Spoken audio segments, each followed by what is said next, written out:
Welcome to Empowered to Grow, the podcast. I am your host, Hanan El Basha, the business doctor. Following our conversations with empowered women who woke up one day and consciously claimed, I am more than enough, I am worthy, I am empowered to grow.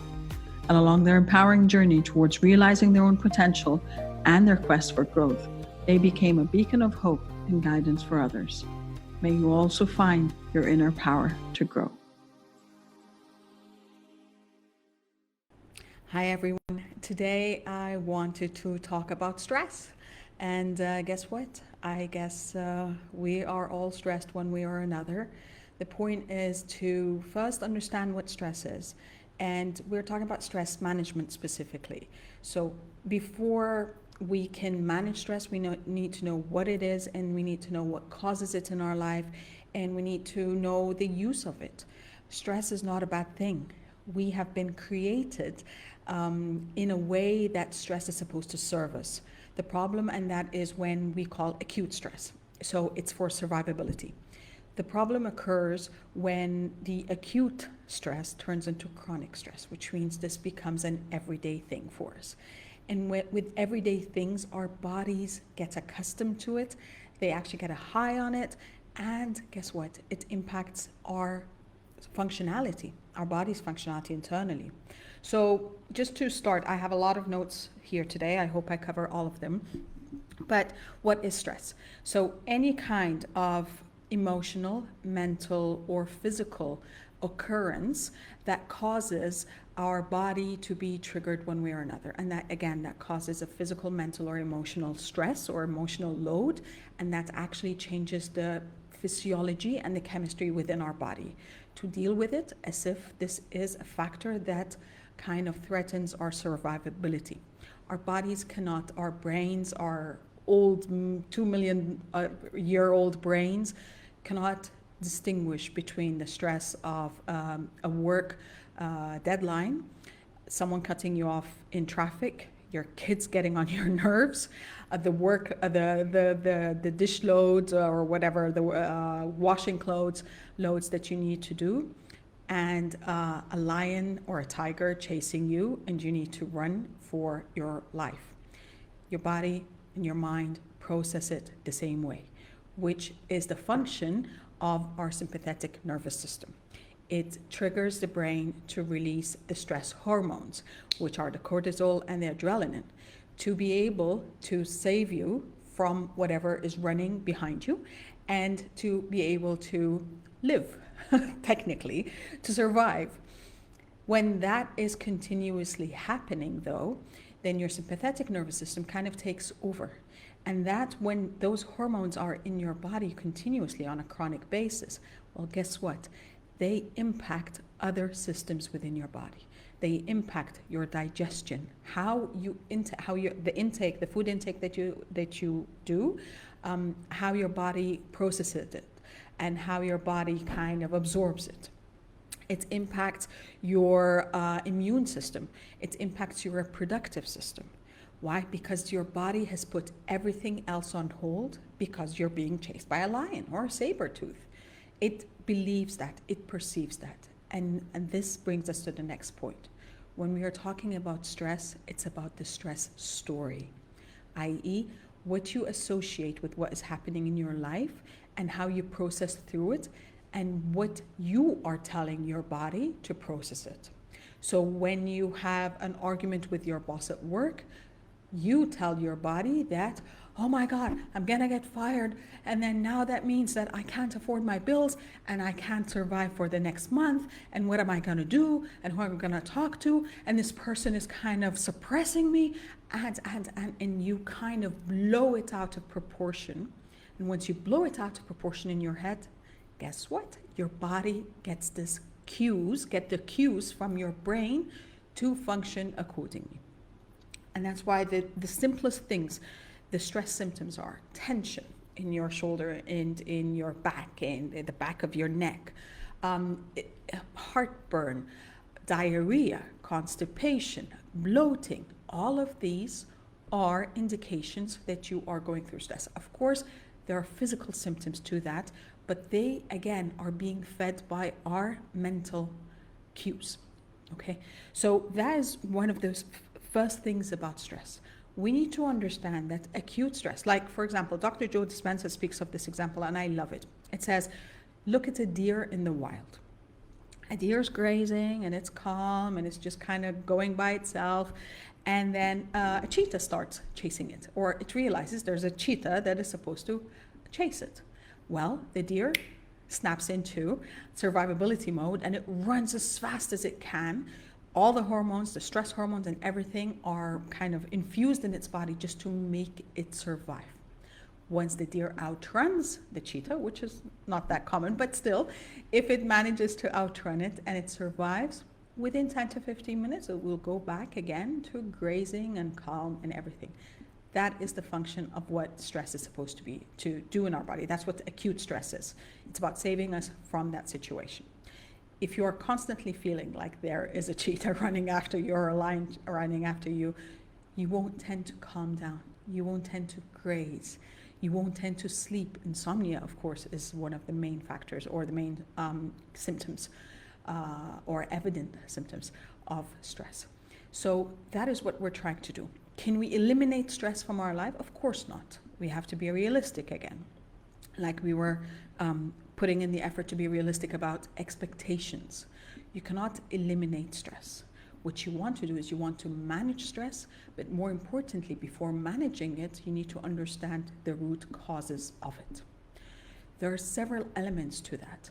So if we are talking about, if we're talking about the physical things, like if we know that there's a certain type of food that when we eat it, or we eat in a rush, or we're eating at our desk because we're really stressed for time and everything, or we're always kind of really getting very close to our deadlines and stuff, then definitely we need to amend our habits. We need to amend how we approach the matters in our life that could be causing stress, it could be causing the symptoms, okay?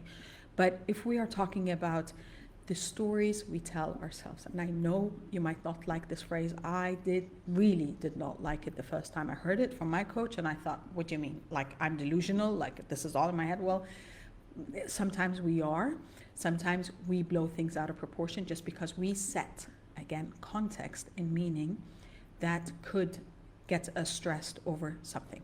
How many times, if you are honest with yourself, how many times did something happen? A situation, a conversation, an email, a message, whatever it is. And before you know, before it kind of really plays out in front of you, before you know, you talk to that person, or before the promotion comes or doesn't come, or before whatever it is that you're doing, you put in a proposal and you're waiting for it to pan out. You had a conversation with your husband and he still hasn't responded. And you sit and think and rethink of all the scenarios that could come out of it and all the negative connotations that could be associated with it. And what you are doing is, these are the stories that you're telling yourself. This is how you are setting and triggering off your body to take those stories and manifest them physically. So what we want to do is first understand what are the root causes. Again, if there are people in your life that just seem to trigger you every time you see them or communicate with them and stuff, and you are able to avoid them, to reduce your communication with them, then do it. Then do it. Who is a priority in your life? You or other people's expectations of you? If you are talking about managing your workload and your boss is always at the back of your neck, it's breathing down the back of your neck, and they're always overloading you with what is not your responsibility. If you speak up, and I know that already you've had the story that if I speak up, the worst I could get fired. Well, you might not. What if you don't? But what if you, rather than say, I will not do this and stand in defiance and do all that, say, you know what, I'll be glad to do it, but I'll need an extra week on it. We take on things that cause us stress, that a social engagement that you really don't have the time for. And yet you decide, I have to go because then I don't know who, and I don't know who will be upset that I didn't show up. And you physically cannot make it within your calendar because you have other priorities and other commitments. or someone is asking you to do something for them and you can't. So our first line of defense to manage stress and understand the root causes of it is actually say no, is to start saying no, to start analyzing what it is that causes us to be stressed, what it is that really triggers us, what is the conversation that you have, that you keep having over and over again, that gives you heartburn right after it, or gives you reflux right after it. Who are the people that you meet and immediately you get the migraine and you really can't stand being in the same space as them? What are the elements, the environmental elements? Like you're triggered by a messy place, and yet you don't stop to make time to rearrange your home the way you want it, your room the way you want it, your desk the way you want it. And you know that causes you stress. So we have to take a stand to look at our life, to analyze what stresses us out, what triggers us in that sense. And then to see, first, to understand that's the root cause. We're bringing the awareness, we're bringing our understanding, and then we start seeing what are the measures we can take beyond this. Okay, so if we are stressed about, I know I'm stressed right now because I'm preparing to travel. We've had a lot of things happening with my husband's job and with my own business and what I want to do, and with my body, because the way my body kind of reacts to stress is it blows up. So I've put on extra layers of fat that I don't want. And yet at the same time, I know that I'm not doing all the healthy habits that I had initially kind of accustomed myself to. So am I gonna stress about that? I'm like, no, okay, let me deal with one thing at a time. Let me prioritize. We have something that's happening, fine, in my personal life, and now I have to travel. Let me deal with that. And then I will give myself the space to take a stand and to look at my eating habits, at my physical habits and everything else to fall into place again to serve me. I am a priority. And yet I will not bash myself. Another source of stress is self-talk, negative self-talk, self-criticism, which we just do because, that's what everyone does. I'm like, no, I know, because I used to do that all the time. And it really impacted me. I got physically ill. I used to get physically ill all the time because of how negative I was to myself. And thus now anyone I talk to, and she's like, oh my God, I was so stupid. I immediately, you know what I do? I immediately, time out. Okay, sorry, I know you're very intense in what you're talking about right now, but time out. Don't call yourself stupid. Don't call yourself your mistake. You did the best that you can with what you knew and what you had at that point in time. Was it the best decision? Possibly not. But can you go back and change it? No. Can you do something about it moving forth? Yes. Don't do it again. Learn from whatever has happened. Learn from what experiences we have gone through. Because the whole point is to grow through them. Even the positive experiences, you can grow further from the positive experiences. And thus, once we start bashing ourselves and ostracizing ourselves and criticizing ourselves, who's benefiting here? Your body's taking all this input and just kind of blowing it up and blowing it out of proportion and saying, okay, we have to deal with this because this is our survivability. It's not survivability. It is not about your livelihood. It is about how you live every day. You're stressed because you don't have time? Well, look at your calendar. Create an audit. I ask my clients and my friends to do that when they complain that I don't have time to breathe. Well, you need 3 minutes to breathe if you're doing a breathing exercise, and that's beneficial. But beyond that, create an audit, asking them to open up an Excel sheet or even do it on a piece of paper from when you wake up to when you go to sleep, every quarter of an hour. What are you doing? What is filling up that 15 minutes? You will realize you've got a lot of time that could be wasted or invested in things that are not beneficial for you.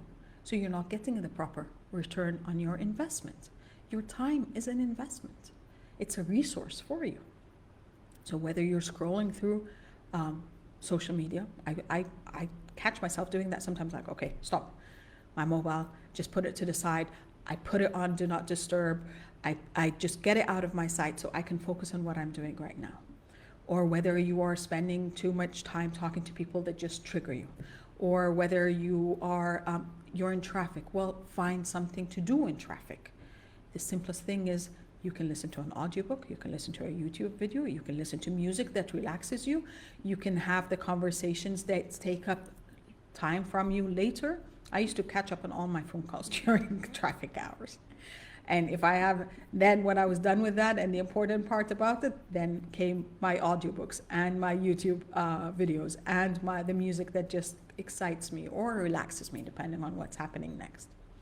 Okay, so you have the time. You can create time. You can allocate time once you bring your awareness to it. Your energy, and you're tired, see what drains you.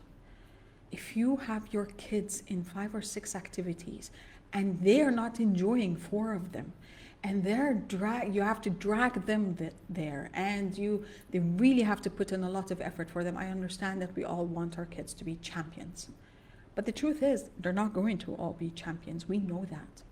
So pick, kind of eliminate 1 or 2 or 3 of the activities that they're doing, just because you're saving your energy and theirs. Dean Graziosi, who's a well-known speaker and success coach, he speaks of the list of looking through what's on your plate and deciding what to eliminate, what to delegate, and what to automate. Now, sometimes I still don't understand why, if you have the option of electronic banking and you still sit for hours at the bank waiting to get to the teller or do whatever you need to do. Or whether your mobile bill, if you can pay it online or put it on a credit card and it automatically is paid every month, why would you decide to go and pay it yourself?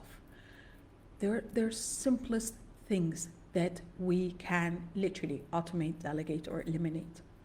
We just have to stop and decide and analyze them and assess them, and then accordingly take the action. So what other things I wanted to bring to your attention? I spoke of the sympathetic nervous system. Again, that's part of our nervous system, and its job is this is also known as the fight or flight, and there's also the freeze. So fight, flight, or freeze, it is, it's getting you into action. That's the one that kind of triggers the adrenaline and the cortisol in your body. And that is the one that is kind of designed for your survivability. Now, the opposite of that is the parasympathetic nervous system. And that is what we want to manage, and that's what we want to kind of trigger every once in a while, and that's the relax and digest. That's when your body gets the kind of the signal that you are safe and you can relax now, and your digestion system gets working again, and your immune system gets working again. If you are getting sick a lot because you're always overloaded and you're stressed, well, that is the reason. Because our immune system gets suppressed when we're stressed. I know, because I used to get these really weird episodes of whatever, like weird diseases or a cold that just comes to my throat, and it's like I lose my voice and it sticks with me for 2 to 3 weeks and everything. I had not realized that was time that was, whether it was the corporate life, or for me it was like co-founding 4 businesses or running them and trying to do it all, and doctorate degree and being an expat and a mom and I was still wondering, why am I getting sick? I mean, I'm not getting in touch with anyone who's sick. I'm not sitting in the AC with my hair wet, or whatever reasons we give ourselves. It is that. That's your body's defense system. Your body is equipped to survive, and it is an extremely intelligent system of alarms. It will signal to you. So even like one of the things I learned through the health coaching is to look for the triggers within our body to realize what is happening. So for example, I used to get a lot of, sometimes I do still, stress and pain within my shoulders and like neck and stuff. And this is my body's way of telling me, well, other than I changed how I sit at my laptop and everything. So there's the physical element, but also the emotional, mental element was that I felt like I carried the weight of the world on my shoulders. And thus I had to look at my life from that perspective and relieve myself from that responsibility. I carry the load of my life, of my family's life and everything, but I don't carry the weight of the world on it. When our back is out of alignment or it's in pain, when our gut, I have gut issues. I had them for such a long time, and I went to doctor after doctor after doctor, procedure after procedure after procedure, and it was like, deal with it. That's it. It's irreversible. You can't do anything about it. Only to realize that a big chunk of it was because I was always fighting my gut intuition. Every time I felt this does not feel right, I don't want to be around here, or I should be doing this, and I said, no, I just kind of moved on. My gut flared up. My body was giving me the signal. We have energy centers within our body that become, well, if they're out of alignment, they tell you, but when they're aligned, they really are there to serve us. Okay? So these are elements that are just, the whole point now of being stressed and managing your stress is we want to move from the state of fear, anxiety, helplessness to a state of empowerment. And that empowerment comes in the form of helpfulness. So you're not helpless, you're helpful. Acceptance and control.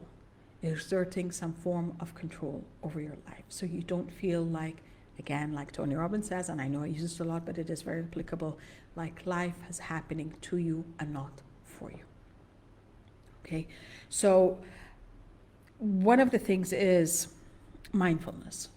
And everything I spoke about is related to mindfulness, which means you have to be mindful, you have to be aware, you have to stop and look at your life.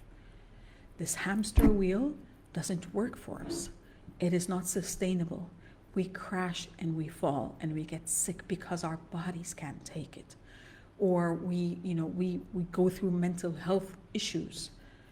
Now, do we all have mental health issues? Of course. Others, I'm not talking about illnesses, I'm talking about mental health issues. So we could get triggered further by not giving ourselves the space to stop and see what is happening, how we are feeling, who's in our life, what are we doing anything for joy?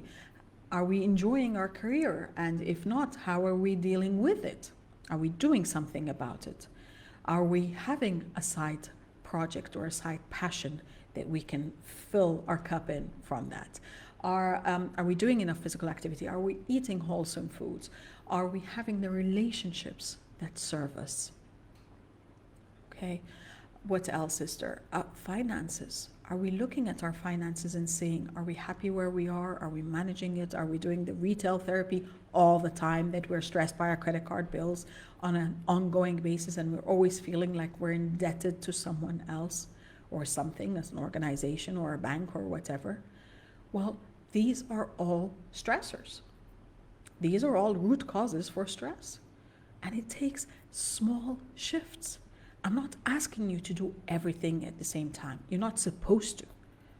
Again, because your body needs time, your body and your mind, they need time to process through these things. But I'm telling you, do one small shift at a time. One small amendment, one small mindful act, which means I'm here with you now. My phone is do not disturb. My door is shut. I am with you. I'm all about mindfulness. I'm all about giving everything I can at this point in time. Am I worrying about what's happening next? No. Because I've allocated my time to be able to be mindful and present in the moment. When I'm with my family, I have a block of the day with my family. I am mindful and present with them. When I'm doing something for work, I'm mindful and present at work. It is about that. It's about focusing on what's on our plate now. And once now is done, I get it off my plate and I put the next thing on.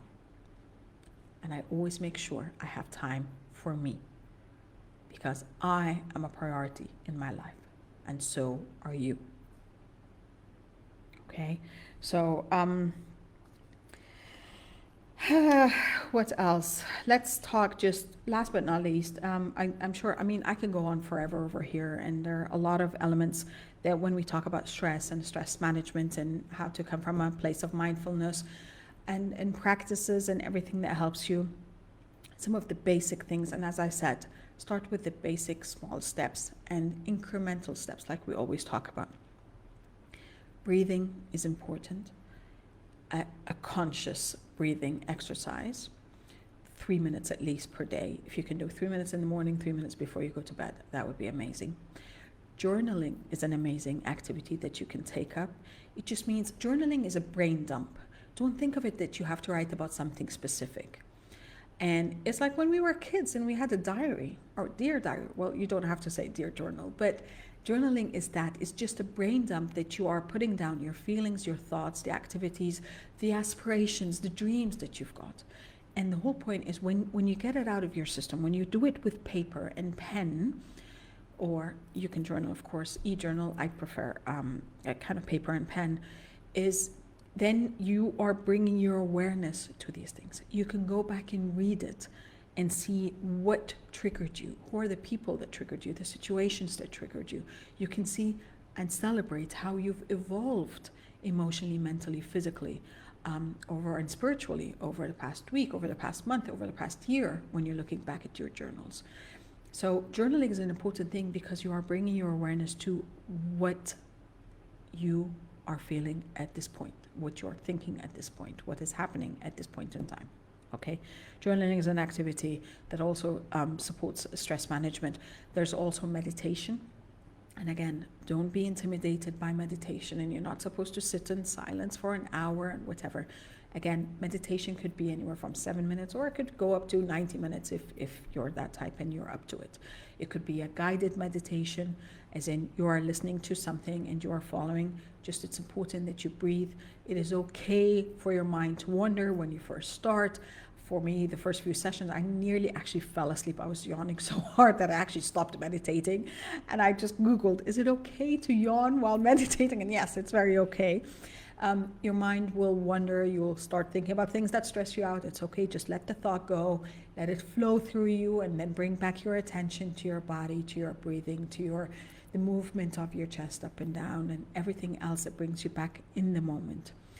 Meditation is supportive of, also is one of the things that could help you stimulate your parasympathetic nervous system, which is the one that supports the relax and digest. As I said, start with a few minutes and see how you feel about it. There are physical activities that support stress, and there are yoga, Pilates, those Tai Chi, not Tai Chi, Qigong, I think is something that has to do with the flow and energy and movement. I think it's Qigong. I wanted to try it out. Hopefully one day I'll find somewhere where I can try it out. Say no to people, events, commitments that you know stress you out, or that you know that you cannot fulfill because you have to go out of your way. Stop going out of your way to satisfy other people's expectations of you. Sit and understand and analyze and assess your own expectations of yourself. And what else do we have? I think the last but not least is I would encourage you to create a safe space for yourself. It would be great if that is a mental and emotional space, as in your head, and you can come back to it. Whether that is a visualization activity that you do, where's my ideal space? Where do I feel safe? Where do I feel relaxed? And keep coming back up with that mental imagery, that kind of mini movie that you create in your head. Or if you can actually create a physical safe space for yourself within your home. So whether that is a whole room, or even just a corner, or a balcony, or a terrace, or a backyard, or even an outdoor space that you can go to, just to reset. It's kind of to say, okay, I'm safe, I'm okay, I've got this, and I can create whatever I want. And I can come back to myself from a place of love, from a place of caring, from a place of priority. And that safe space could be something just like kind of a small sofa, or even a few cushions that you can create, that you can sit and read in, you can sit and drink some herbal tea in, you can sit and listen to music in. It just kind of, imagine that as your grounding spot. This is where you get some me time. if you can manage to get some me time, 15 minutes a day, well, that's an amazing thing. And just keep reminding yourself that within this space, this is for you. This is your kind of your empowerment pod. And you want to come from this space more capable of dealing with everything that you need to deal with, but come from a place of power, come from a place of control, come from a place of serenity. So you can kind of spool down and just think of what else is on my plate and how do I tackle it. Okay, you can also use it for journaling. That would be also a nice spot for you to journal. So just think of that. Again, just to sum up again, stress is supposed to serve us. It is supposed to get us out of acute situations. The simplest thing in like modern day, we were talking about being chased by a lion or a saber-tooth in older times. Modern day is someone swerves in front of you, and you need the stress to be able to, in traffic, so you can avoid them. You're giving a major presentation at work. You need that adrenaline because it kind of keeps you focused. Adrenaline and cortisol, they kind of get you sharp, and it kind of gets you excited about what you're supposed to do. You're supposed to feel them, but you're not supposed to maintain those levels beyond that. You're supposed to bring it down again. And that is the whole point, is we want to consciously transform our minds and our bodies from a state of from chronic stress to acute stress.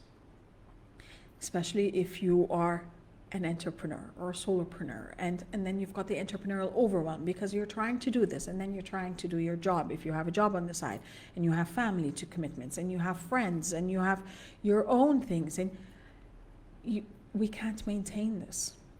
We cannot maintain this. It's not sustainable. Sustainable means they keep going on and on and on. Well, our bodies physically are not sustainable in that sense. And that's why we fall sick, and that's why we fall ill, and that's why we crash. And we don't want that. We want to lead long, healthy, prosperous, abundant lives. So that was today, and that's stress management, what stress is, and how do you kind of try or put in the best effort to manage it in a way that serves you. Thank you. So, anyone here that has any questions? How can I support you? Do you need any clarifications? Hi, Daniela. Thank you for being here. I'm happy you're enjoying the conversation. Okay, so I guess that's it for today. Please, again, if you're watching the replay, please let me know if you have any questions, any comments, any input you would like to add, anything further you would like me to kind of address in a separate separate live session.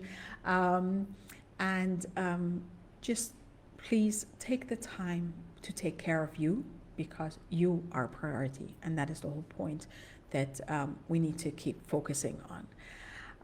Marwa, thank you, my friend. Thank you, Habti. I'm happy this kind of had a added value to you. So again, please enjoy the videos. I would love for you to attend the lives. Let me know if this time is actually, if you're watching the replay and you would like me to explore different times, also let me know about that. Don't forget to invite your friends, the ladies, and let's all be empowered to grow together. I wish you love, abundance, and prosperity as always. Take care, ladies, and I'll see you again next week. Bye for now. Thank you for listening to the Empowered to Grow podcast. For further engagement with a tribe of empowered women, join my Facebook group, Empowered to Grow, or visit my website, www.hananelbasha.com. I'll catch you on the next episode, and until then, know that empowered you empowers others. Love, abundance, and prosperity to you all.